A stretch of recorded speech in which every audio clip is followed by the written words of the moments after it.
po ulit, sir. Yeah, Nympha, Isa, magandang umaga. Good morning, sir. Salamat po sa panayam na ito. Sir, una, hingan po namin kayo ng pahayag muna. Meron na pong warrant of arrest laban kay dating Congressman Zaldico at laban sa iba pa, meron na pong isang naaresto kanina. Ano po ang naipakikita nitong ganitong development sa investigasyon po sa flood control anomalies? Ang implikasyon, hindi nagbibiro yung gobyerno, seryoso, at saka yung mga kritisismo na pinupukol sa ombudsman, sa mga nag-iimbestiga, sinasabing walang kahinatnan, napakatagal. Ngayon, may nangyayari na, palagay ko naman, maski papano, na ipakita ng national government through the ombudsman, through DPWH, ICI, na talagang seryoso at may kakahinatnan talaga ang mga ginagawang mga investigasyon. Pero long way to go pa po ito kasi yung nahuli kanina, sabi maliit na isda pa lang. Definitely. Long way to go. Kasi ang susunod na hakbang ngayon, paano arestuhin yung mga na-issue ng warrant of arrest? Lalo na yung malalaking isda, yung mga pinagbibintangan na mismo mga sinasabing mga arkitekto ng lahat ng katiwalian. Particular na si Congressman Zaldico. Pero yung DPWH, yung ICI, nakapag-file na rin ng complaint sa ombudsman.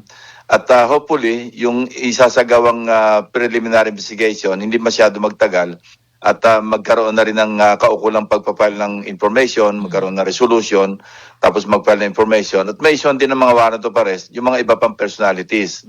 Kasi ang mga bago na filean doon, no less than the speaker, yung dating speaker Martin Romualdez, kasama rin si Zaldico. Of course, na-issue na ng warrant of arrest si Zaldico sa ibang mga usapin. Yun nga po, Senator Lacson, umuusad na ibig sabihin kasi naglalabas na ng warrant of arrest ng Sandigan Bayan. Pero kayo po sa Senate Blue Ribbon Committee, ano na po yung inyong magiging direksyon? Tuloy-tuloy pa rin po ba yung inyong investigasyon or maglalatag na po kayo ng inyong committee report and mga recommendations? Magpa-partial committee report pero hindi naman maging hadlang yon para pigilan kami na magsumite rin ng mga dokumentong nakalap namin, mga testimonya, even wala pang committee report. Kasi two-pronged naman yung yung Blue Ribbon Committee. Remember, accountability of public officials and investigations. So doon sa portion ng investigations, pwede kaming, in fact, doon pa lang sa privilege speech ko, nakapagbigay na ako ng mga dokumento sa ICI nung inimbitahan ako. Tapos nagbigay din ako sa DPWH, maski sa ombudsman, nung acting ombudsman pa yung nandoon, si acting ombudsman Vargas. Nagbigay na ako ng plus drive na kung saan nandoon lahat yung mga ebidensya na nakapaloob sa aking dalawang privilege speeches na lumabas din sa pagdinig ng Blue Ribbon. So yung sa aspeto ng investigations, pwede kami magpadala maski wala pang committee report. Yung committee report, formality yon, hindi lamang sa in aid of legislation na aspeto, kundi pwede ring copy-furnish namin yung DOJ at saka yung ombudsman para magamit din nila kung ano man yung mga testimonies na nakapaloob doon sa mga pagdinig. So sa tansyan po ninyo, Senator, mga ilang hearings pa po yung inyong gagawin? Ay, naputol lang sandali. Naputol. Si Senator Lacson. At saka kasi kailan din yun isasagawa kapag magkakaroon ulit ng hearing kasi ngayon ay abala busy ang kayo sa Senado budget. Yun na nga umaga hapon hanggang 1 to sawa yung budget deliberations araw-araw, Monday to Friday. Tsaka sumasalang din si Senator Lacson mismo sa budget briefings, di ba? Tama. Doon sa budget deliberations Very na yun active nung siya. Tuesday niya ina-reveal yung information ni dating DPWH Undersecretary Roberto Bernardo tungkol doon sa pagpapa-insert doon sa confirmation na mayroong insertion nga na 100 billion doon sa At may mga budget. binanggit siyang names, di ba? Oo, pero hindi daw si Presidente nagutos at yun ay ni-name drop lang si Presidente. Oo, so ang mga tinukoy doon na pangalan ni Senator Lacson ay sina Trigiv Olivar, DepEd Undersecretary na nag-resign na. Oo, at si Adrian Bersamin ng oo. PLLO. Yes, Undersecretary ng PLLO. Resigned at na din. apo sa pamangkin ni Executive Secretary resigned executive secretary, resigned o axed Lucas Bersamin. Pinagtanggol siya actually ni Bersamin. Ang sabi, mabait na bata nga daw tong si Adrian Bersamin, parang hindi niya nakikita na gagawin niya yung mga allegations. Yun yung sinabi. Oo. So, ano yun? Pwedeng character reference, pero hindi ito kasi issue ng baitan di ba? Issue ito ng ebidensya. So, magkakaalaman tayo doon. So, doon sa tanong mo kanina ay kung kailan yung pagdinig ulit, ano? So, tanong natin, sige, tanong ulit natin kay Senator Lacson. Sir, tinatanong po ni Isa, kailan po kayo at saka ilang pang investigasyon po o pagdinig ang gagawin ng Blue Ribbon Committee tungkol sa flood control anomaly, sir? Yun ang hindi masabi kasi nga nakaprioridad yung budget deliberations, yung plenary debates, ano? Monday to Friday. Opo. So hindi ko alam kung makakasingit. Dahil lang pinagbigyan lang ako ni Senator Sherwin na makasingit nung araw ng Friday. Pero medyo maskip kasi behind schedule kami sa budget deliberations Pero sir, definitely magpakaroon pa rin po kayo ng hearings kasi baka ho kasi i-point out na baka maging sub judice kasi meron na hong mga kaso sa Sandigan Bayan like nga po yung kinazaldi ko. Actually, sub judice na. Bound na kami ng sub judice rule doon sa na-file ng kaso na kinasaldi ko. Ano? Pero sir, Kaya marami hindi pong pwedeng- kaso ito sir di ba? Tama. Ang sinasabi ko lang, bound kami ng sub judice rule doon sa mga kaso na na-file. Ayun. Pero hindi pa na-file na mga ibang kaso naman. Halimbawa kasi na-file dito, I believe yung sa Oriental Mindoro, hindi ba? Mostly. So marami pang mga anomalous flood control projects sa ibang lugar ng Kapuluan na hindi naman kasama doon sa na-file na information. So yun, pwedeng talakayin yun. Kaya lang, magiging maingat kami na wag ma-touch yung nasa Sandigan Bayan na. So malamang po ang hearing ninyo ulit sir ay after na maaprubahan po ng Senado yung budget. Oo, kasi mahirap sumabay. Kasi priority yung budget Opo. Ayan, and then sir, ito na po, tungkol po doon sa inyong revelasyon, batay po doon sa ibinahagi sa inyo ni dating DPWH Undersecretary Roberto Bernardo, yung pinangalanan po si Trigip Olivar at saka si Adrian Bersamin. At which led to the resignation or pagsibak po kay dating Lucas Bersamin, resignation din ni Amena Pangandaman Budget Secretary. Sir, dun sa mga pangyayari dun sa binahagi sa inyo, ano po ang kinalaman dito ni Executive Secretary Bersamin? Although binanggit po ninyo, sabi niya siya na daw ang bahala doon sa insertion na yung sa 52 billion pesos, 'di ba sir, part ng 100 billion. Ano po ang implication nito pagdating po kay dating Executive Secretary Bersamin? Ika-clarify ko lang hindi yung pag-interpellate ko ang naging parang naging dahilan kung bakit sila nag-resign. Opo. Kasi nauna yung resignation nila bago ako nag-interpellate hindi ba? Yes sir, yes sir. Kasi nag-resign sila I think Monday. Kasi Monday, yun yung, ang pag-alam ko, nabasa ni Pangulong Marcos, yung handwritten narration ni Yusek Bernardo. So yung handwritten nauna narration, yun, Monday, ako naman nag-interpellate Tuesday. opo. So yung handwritten narration, ibinigay po sa inyo ni Bernardo Sunday. Tapos Monday po nakarating sa presidente. Hindi sa akin binigay.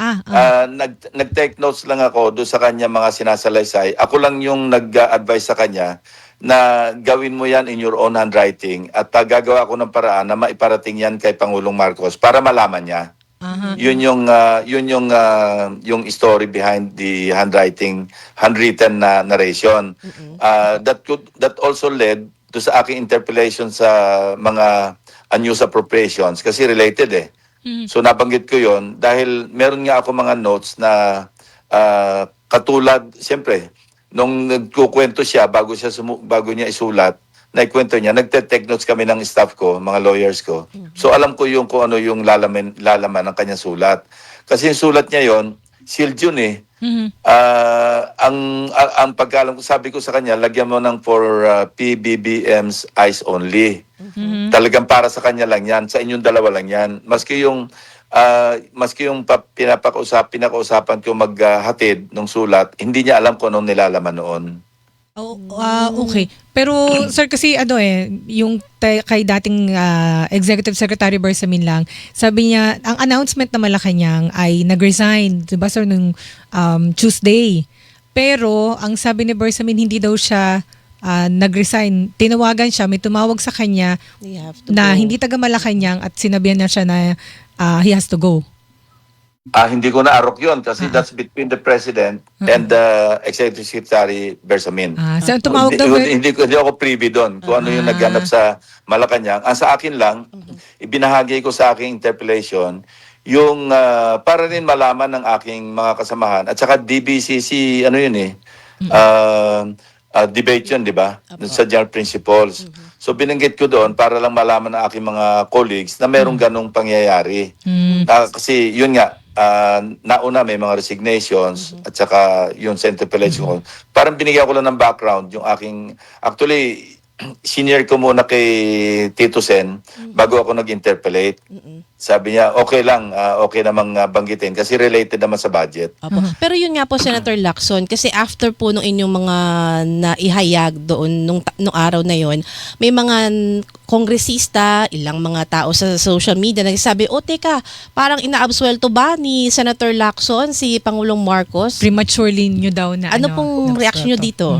Well, actually, yes and no, no? Kasi kaya ko rin sinama sa interpellation ko kasi precarious na yung situation eh. Nagkasunod-sunod, 'di ba? Merong 3 days na rally yung INC. Nag-speech si Senator Amy Marcos, lumabas si Saldico. Sa aking pananaw, sarili ko ito, sa aking pag-aanalisa, parang calibrated. Para bang bakit lumabas si Saldico? Sinabay pa doon sa rally ng Iglesia ni Cristo at tapos may mga rally rin ng mga Duterte group, 'di ba, sa Liwasan Bonifacio. Para bang it could lead up to something more serious sa stability ng ating bansa, ng ating gobyerno. So, yun nga nung napag-usapan namin ni SP Soto yun, sabi ko, kailangan malaman ng mga kasama natin, malaman ng taong bayan kung ano yung story behind the expose, the supposed expose ni Saldico. Kasi alam na alam kong hindi totoo, lalo na yung bahagi ng pagbibigyan ng kickback, sabi niya, sabi niya, di ba, diretso siya nagbigay ng kickback sa bahay ni Presidente at saka sa bahay ni Saldico. Parang remiss naman ako na parang responsibility ko as a senator, as a public official, nabayaan ko lang mangyari yon na hindi naman totoo. In my heart of hearts, I believe na dahil inamin niya at nagpakita ng ebidensya, mga dokumento, si Yusek Bernardo, sabi niya sa akin, actually Sunday morning yon, pinahatid niya sa akin na kung pwede kami mag-usap kasi nga, noong lumabas si Saldico, nireview niya lahat yung kanyang files. Mahaba yung kanyang digital files eh. I believe, meron pa siyang ilalabas na hindi niya pa naibabahagi sa atin eh. Dahil sabi niya, pag kami naalala siyang ganyan, agad-agad, chinek niya yung listahan na pinakita ni Saldico sa kanyang social media post. So nakita niya, pareho doon sa kanyang listahan na nagkakahalaga ng 52 billion pesos. So sabi niya, it could not be true. Di ba ang nakasuot sa aking notes, nakalagay doon, yung sinasabi ni Saldico could not be true kasi ako yung deliver ng kickback at hindi sa Malacanang kundi kinuha ni Olaybar do sa Diamond Hotel. Susugan ko po yan, Senator Lacson. Meron po bang nabanggit si Undersecretary or former Undersecretary Bernardo na pangalan ni former Speaker Martin Romualdez? Hindi ko matandaan pero ang maliwanag doon yung mga opisyales na pinangalanan niya. Sir, ito po yung Yun nandun sa kanyang sulat. ito po sina Tatray Give, Olayvar, and Kasi hindi dalawa siya talaga. nakapag-deliver kay hindi siya nakapag-deliver kay Speaker Romualdez. Ang delivery niya lahat kay Olaybar at saka kay Bonoan. 1 billion kay Bonoan, 8 billion kay Olaybar. In at least 10 deliveries. So hindi po pwedeng magkaiba yung delivery ni Bernardo sa delivery po ni Saldico? Saan manggagaling yung kay Saldico? Iisa lang naman yung listahan ng items. Ang nangasiwa nga si Bernardo. Sundan natin ang sinasabi ni Saldico, out of the 100 billion insertions, nag-deliver siya sa Pangulo at saka kay Romualdez. Okay. Sinasabi ni Bernardo, hindi po pwede mangyari. Saan siya kukuha ng 25 billion? Ako yung nangasiwa ng 52 billion at yung 29 billion, hindi dumaan sa kanya, kundi direkta ni Olaybar kay Bonoan. Kay Bonoan, Pipo, may mga binanggit siya doon. So yun lang, 81 billion na out of the 100. So saan kukuha si Saldico na sinasabi niyang 25 na naging 56 pa? So yun ang sinasabi niyang hindi pwede maging totoo kasi kung ibang 100 billion ang sinasabi ni Saldico, sa 81 billion na sinasabi ni Bernardo, pwede ngang iba yung sinasabi ni Saldico. Pero Saldico and Bernardo were referring to the same 100 billion insertions. Kasi yung items, at saka hindi lang silang dalawa may listahan eh. Ako nag-check din ako eh. Pareho rin yung listahan ni Bernardo at saka ni Saldico. Doon sa nakita namin listahan na talagang naka-insert sa 2025. Si Senator Gatchalian, ganun din. Nagsagawa rin siya ng inspection doon sa 100 billion. Pareho rin yung aming findings eh. Sir, So saan kukuha ngayon si Saldico ng 25 billion from the 100 billion? Yun So, ang point dito. Yung mga pinakitang maleta, dun po sa video ni Zaldico, Mr. Zaldico. Ang sabi yun- ni Bernardo dyan, hindi kakasya yung, ang pinakamalaki raw lalaminan ng mga maletang nakita niya, sabi niya maximum 500 million. Pero sir, talagang... Sabi niya, pinaglagyan niya kahon, nilagyan niya sa armored van, na ang ginagawa niya, nakapark yung armored van, darating si Olaybar, may dala ring armored van na bakante. Iiwanan yung armored van ni Olaybar, idadred naman yung armored van niya. Palitan sila eh, may armored van si Bernardo, may armored van. Talagang, alam mo, bumili sila ng armored van, obviously, para sa mga kickback. Ba't naman magkakaroon ng armored van si Olaybar? Bakit magkakaroon ng armored van si Bernardo? So matagal na nilang ginagawa ito. Sir, ibig sabihin, ano yung palabas lang yung maleta na pinakita doon sa video ni Zaldico? Well, hindi ko alam. Pero sabi ni Bernardo lang, I'll stick to facts ha. As presented by Bernardo. Sabi niya, sir, nakita ko yung mga maleta, ang pinakamalaking kakasya doon, 500 million eh. Sa kapag nagde-deliver kami ng billion, at saka more than 500 million, hindi maleta ginagamit namin. Ang ginagamit namin, kahon. Kahon ng parang siguro balikbayan box. Added weight din kasi yung maleta eh. Maleta, Hindi isang lang yun, maleta, bibili ka pa ng maleta, Bibili ka pa. tapos remowa pa. Oh, wow. Pagkamahal-mahal. Ay, sir, pero pero- yun nga po, Senator Lacson. So sa palagay niyo po, credible po at mabibigat talaga yung mga na-mention ni Bernardo po sa inyo? Kasi hindi lang naman salita niya yun eh. May Nagtugma yung listahan eh, sa 100 billion insertions eh. Doon sa sinasabi niyang 52 billion, meron sa listahan ng mga proyekto. Ang nag-prepare kasi ng proyekto, hindi naman si Saldico. Ang nag-prepare ng listahan, si Jose Cabral kasi siya yung planning. So inutusan ni Bonoan, si Jose Cabral, mag-prepare ka ng listahan para dito sa 100 billion. Pero yung 100 billion na, yung 18 to 19 billion, mga ibang national agencies, labas ng DPWH. Kaya ang abot lang ng kaalaman ni Bernardo, hindi nga buong 81 eh. Ang abot lang ng kaalaman niya, yung 52 billion, kasi siya yung nangasiwa. At sinabihan nga siya ni Olaybar, wag mo sasabihin kay Secretary Bonoan yan. Yung pala, kaya ayaw pa sabi, kasi meron pang sideline pa si Olaybar, patungo naman kay Bonoan na 29 billion. Eh, So sir, mas malaki kinita ni Olaybar. kaysa kay Bonoan. Pero sir, Oh, kung sino man yung mga kasama ni Olaybar, kasi sila nag-uusap ni Adrian eh. sir, sa doorstep po ng Malacanang, doorstep sa Malacanang, hanggang doon lang po ba? Olayvar? Hindi nga doorstep. Doorstep, ibig sabihin yung mga tao. Opo. Alam mo, yung liwanagin ko rin, yung sinasabing nag-deliver sa Aguado. Yung Aguado, hindi sa Malacanang yun ha. Nabili na raw yon ni Speaker Romualdez. So, Yung Aguado na sinasabi, tapat ng Malacanang, tapat ng Gate 4. Private yun eh. Hindi naman yun Malacanang eh. di Romualdez pa rin, sir. Hindi, siya nga nakabili nun, siya may-ari ng bahay doon. Na yung, kung totoo yung sinasabi ni Gutesa na nag-deliver sa Aguado. Yun. Okay. So, sir, I mean, ano po ang, may pananagutan ho ba? Doon batay po doon sa mga sinabi ni Ginoong Bernardo, may pananagutan ho ba si dating Executive Secretary Lucas Bersamin? Based doon sa... Tama yung sinabi niya, no? Triple hearsay. Ako naman, hindi naman for evidentiary value, yung nung ninarrate ko lang, sinabi ko lang kung ano yung narration ni Bernardo base doon sa aking mga notes. Kaya maliwanag naman doon eh. Ang nagkwento kay Bernardo na nag-usap si Bonoan at saka si E.S. Bersamin, si Olaybar, kinuwento niya kay Bernardo. Kaya nandun din sa narration ni Bernardo yon na pinapalop ni Secretary Bonoan kay E.S. Bersamin, sino magpapacilitate itong 52 billion o yung sa 81 billion, whatever. No? Basta yung sa DPWH. Ang sagot sa kanya, we'll take care of it. Kasi nung kinoconvince niya si Bernardo na wag ipagbigay alam kay Bonoan, yung 52 billion, sabi niya, hindi ako marunong mambulag ng boss. Kailangan sabihin ko to kay Secretary Bonoan.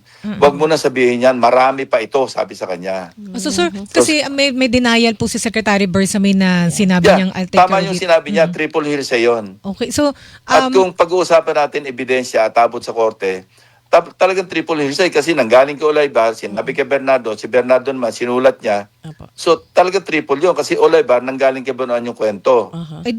So, yun nga ang po, ano critical dito po sir ay yung magiging statement halimbawa ni Secretary Bonoan at saka po itong Senator Reggie Oo. Olaybar at saka Bersamin. Correct. Yun lang ang pwede mag-link ng diretso. Si Bonoan actually, ang pwede mag-link directly kay E.S. Bersamin, assuming na totoo yung sinabi ni Bernardo, assuming na totoo yung kwento ni Olaybar kay Bernardo. Pero, alam mo, nag-a-add up naman yung mga events eh. Unang-una, ulitin ko kaya credible si Bernardo, tugma yung listahan ng kanyang 52 billion worth of projects, DPWH projects, doon sa listahan na sinasabi ni Saldico. Alam mo, kung hindi nagpakita ng listahan si Saldico, at pinakinggan lang natin yung kanyang salaysay, nagpa-insert ng 100 billion si Presidente na sinasabi sa kanya ni Mina Pangandaman na kinonfirm ni Adrian, tapos wala sa pinakitang listahan, walang makakapag-check eh. Hindi kami makakapag-check. Anong check namin? Salita niya yon. Apo. So si Alam Secretary mo, mas papaniwalaan pa siya, mas lulusot pa kung hindi niya ginawang nagpakita pa siya ng listahan. Doon siya nabuko eh. Apo. Kasi nagpakita siya ng listahan na na-check, naalala bigla ni Bernardo kasi may pagdinig kami nung Friday, di ba? Opo. Nung sumabay din si Saldico na nagpakita ng sa ano, nung napanood ni Bernardo yon, agad-agad, chinek niya yung kanyang digital files at nakita niya, teka muna, mali ito kasi ako yung nangasiwa dito. Ako nag-deliver ng kickback dito, hindi si Saldico. Kami rin, habang nag-check, kaya naniwala rin ako kay Bernardo nung sinabi niyang base sa listahan ni Saldico, kasama doon yung 52 billion na nakalista rin sa kanya. Apo. Naniwala ako sa kanya kasi listahan namin tumama rin eh. Apo. So si Secretary Pangandaman, meron po ba kayong natumbok na maaaring pananagutan niya sa issue na ito? Nabanggit din siya kasi ni Bernardo eh. Opo. Alam mo, nagtutugma-tugma eh. Kasi isang malaking grupo yan eh. Unang-una, sino ba ang pwedeng mag-submit? Una-una ito, bibigyan pa kayo ng background. Kaya lalo ka naniniwala eh. Kasi nakakuha ako ng dokumento, 2024 naman ito. 50 billion pesos worth of projects na ang 30 billion doon, flood control. Doon sa listahan ng 50 billion, pinarelease ng DBM at saka ng OES yung SARO galing sa unprogrammed appropriations.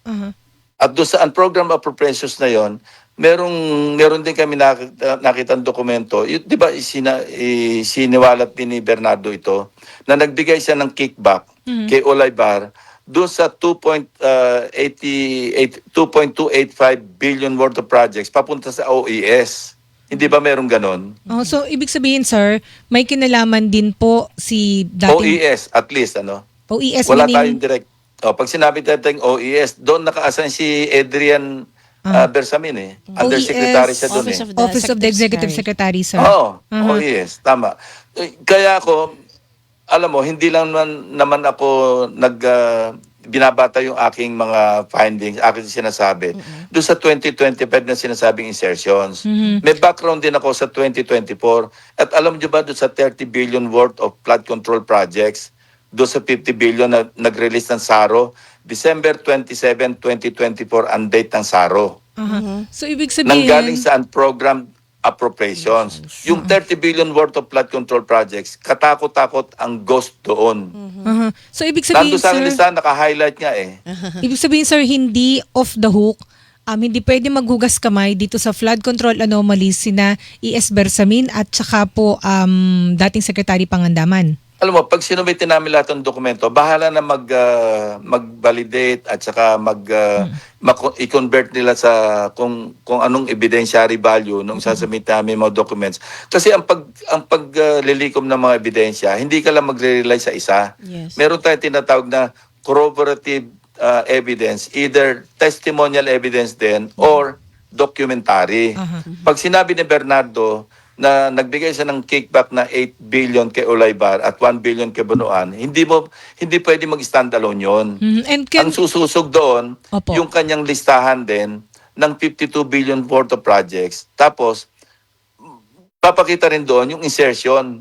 Tapos siya sa 2024 naman na merong 50 billion pero 30 billion ay flood control at nakalista rin doon yung mga may listahan ako noon yung mga ghost projects. Sir, Ang may mga dami nagsasabi kasi na hindi pwedeng, alangan namang hindi to alam ng presidente. Meron siyang confidential, meron ako narinig na interview na meron siyang, may intelligence fund o confidential fund ang Office of the President tapos hindi niya ito malalaman. Pero sabi niyo, sir, dito... Alam mo, galing sa Makabayan Block yan eh. Ay, opo. Pero sir, sino Alam mo, malayo na makakapagsabi? yun eh. Alam mo yung intelligence fund ng presidente. Kasi nung presidente si Erap, alam mo ba yung intelligence fund o confidential fund ng Pangulo? Hindi naman niya solo yun eh. Siya yung nagbibigay doon sa PAOCC. Sa amin noon, doon ang gagaling yung pondo ng PAOK-TF. Doon ang gagaling yung pondo ng PCTC, yung Philippine Center for Transnational Crime. Doon ang gagaling yung pondo ng iba't ibang ahensya ng NIC, although may sariling pondo, pero pinang-augment niya yan eh.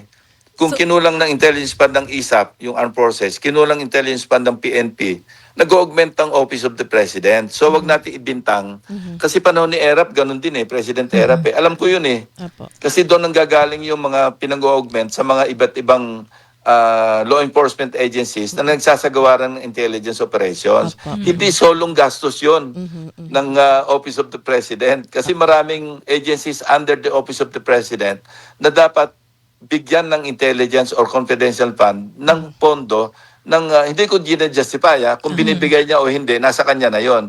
Ang alam ko lang, panahon ni President Estrada, binabahagi niya ito doon sa mga agencies under the Office of the President. Hindi niya to sinosolo. Pero sir, masasabi ho ba ninyo o sino ho ba ang makakapagsabi na talagang walang kinalaman dito ang presidente? Well, ebidensya magsasabi noon. Sa ngayon, wala man tayo ebidensya. In the same manner, na walang ebidensya na sangkot si E.S. Bersamin. I want to make that clear. Pero dahil nabanggit siya doon sa narration ni Bernardo, binahagi ko na rin doon sa aking interpellation. At ako, sumasangayon ako sa kanya na triple hearsay yun. Now, kung si Bonoan, halimbawa mahuli, bumalik, magkaroon ng arrest warrant, pagkatapos nagsalita, yun ang direct na implication sa ES. Tapos papakita din kung ano man yung mga documentary evidence, yun ang magpapatibay sa kaso kung meron mang maipapile. Yun ang sinasabi ko. Hindi lang tayo stand-alone dito sa isang information. Hindi tayo stand-alone sa isang ebidensya. Apo. Pwede po ba mag-iba ng topic, Senator Lacson? Kasi meron po ako nabasa, may statement po si Senator Robin Padilla and he rejected po yung mga ulat na may mga nagsusulong po na magpatupad ng isang military-backed reset at mag-appoint ng isang business tycoon. Pangalanan na natin, si Ramon Ang. Dahil nga po sa gitna po ng issue ng katiwalian sa gobyerno, dito nga po sa flood control scandal, yun naman pong grupong Makabayan, meron silang isinusulong na Transitional Council, dyan din po parang pagbibitiwin nila ang presidente at ang vice-presidente at isa sa mga tinitingnan po si Senate President Tito Sotto naman ang mamumuno sa bansa. Kayo po, ano pong take nyo dito? Dream on. Dream on. Bakit po? Bakit po? Alam mo, unconstitutional yan, no? Lahat. Kasi meron tayong constitutional succession. O isa-isahin ko. Kaya nga ako nag-file ng bill doon sa designated survivor. Kasi ang constitutional succession natin, nag-end sa speaker. Akala ko nga noon, all the way down eh. Kasi nga, yung tinitingnan natin, meron ng plaka eh. Plakang number 1, number 2, number 3, number 4. Pag tinignan natin yung constitutional provision, kapag nawala ang Pangulo, halimbawa, wag naman sana, halimbawa, incapacitated, tapos sabay din yung pangalawang Pangulo, ang third in line o second in line sa succession, Senate President. Yes po. Tapos ang susunod siya kanya Speaker, then it stops there. Sabi ko nga kaya ako nag-file ng bill, what if sa isang SONA, sa isang gathering, na magkakasama yung 4 na top officials, nagkawala lahat, crisis tayo, military magte-take over. Kaya yung bill ko, yung succession, na kapag nawala yung 4, tuloy-tuloy pa rin succession ng most senior senator, most senior representative, may mga ganon. Para maging continuous. Pero ang Senate President, kung sakali magte-take over siya, constitutional ito acting president lang siya. Unlike the Sa vice president, pag nag-take over siya, talagang presidente siya. Opo. Ang Senate President, pag nawala yung dalawa, acting lang siya at tatawag siya ng election, special election para sa presidente at vice presidente within a certain period. I think kung hindi 90 days, 180 days, hindi ako sure. Pero acting lang siya, hindi siya permanente president hanggang 2028. Yan ang realidad, yan ang legal. Sir, Pero yung sinasabing merong mag-take over si Mr. Ramon Ang, Transition Council, yan ang sinasabi kong dream on. Opo. Kasi ayun nga yung binabanggit po ni Isa, ito yung pinalulutang daw na consensus caretaker. Yan ang gusto nila. Yan ang gusto nila. Pero sir, kayo po, ito huling tanong ko na sir, kayo ho ba, syempre malawak ho ang inyong intelligence network Opo, correct. Meron ho ba kayong naririnig na ganung mga pag-uudyok at meron ho kayang nauudyokan sa hanay ng militar para po i-destabilize ang Marcos administration? Meron. Sa akin nga may nag-uudyok Sigihan ko raw kasi para mawala yung presidente at vice presidente. Mawala lahat yung at gusto civil military junta. May may message sa akin, mga retired military, hindi ko na magbabanggit ng pangalan. Dinededma ko nga Opo.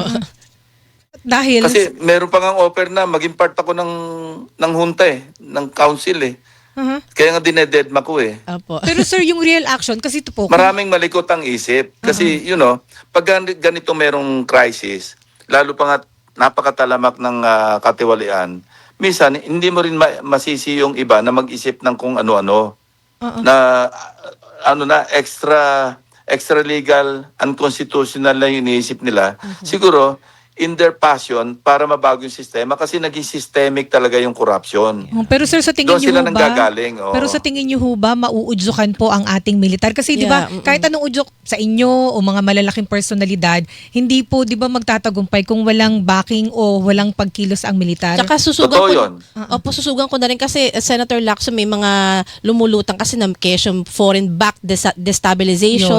Yun pa. Kailangan din pondo at militar. Yun, So, opo. sir, ano po yung inyong nakikita ngayon? Ito ba masusurvive ng Marcos administration? At may nalalaman ho ba kayo na baka bumigay o sumakay ang militar natin, sir? Well, dalawang instances na, di ba, nag-intervene yung military 1986, 2001. Pwede mangyari.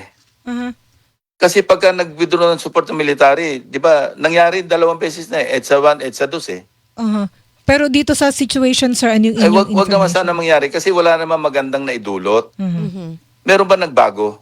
Opo. Nasa sa atin lahat yan Alam mo, ito nangyayari ngayon, mabuti na rin na merong yung hinihumo pa yung galit.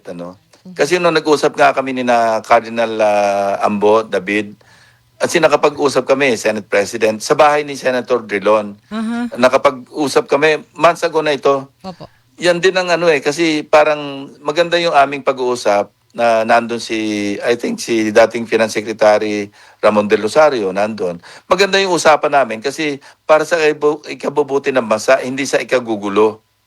Natutuwa nga ako dahil yung Catholic Church, ang kanilang panawagan, ang habulin lang natin yung mga corrupt. Huwag tayo magangad na magkagulo yung ating bansa, magkaroon ng violence. Maganda yung kanilang panawagan Kasi pag nauwi na sa violence, ano yung dudulot na maganda sa bansa natin? Ngayon pa lamang na talamak yung corruption, hindi ba bagsak yung ating stock market? Yung peso natin, 59 na. Yung dollar peso rate. Pagkatapos nawawala mga investors, masama na yung Kaya mabuti nga rin itong nangyayari na may mga positive steps being undertaken by the national government. Na yung Ombudsman, DPWH, ICI, maski pa paano merong first step, major step, yung pag-i-issue ng warrant of arrest sa mga major personalities at yung pagsasampa ng kaso sa mga iba pang major personalities. Kaya ang panawagan ko rin, ako personally, Opo.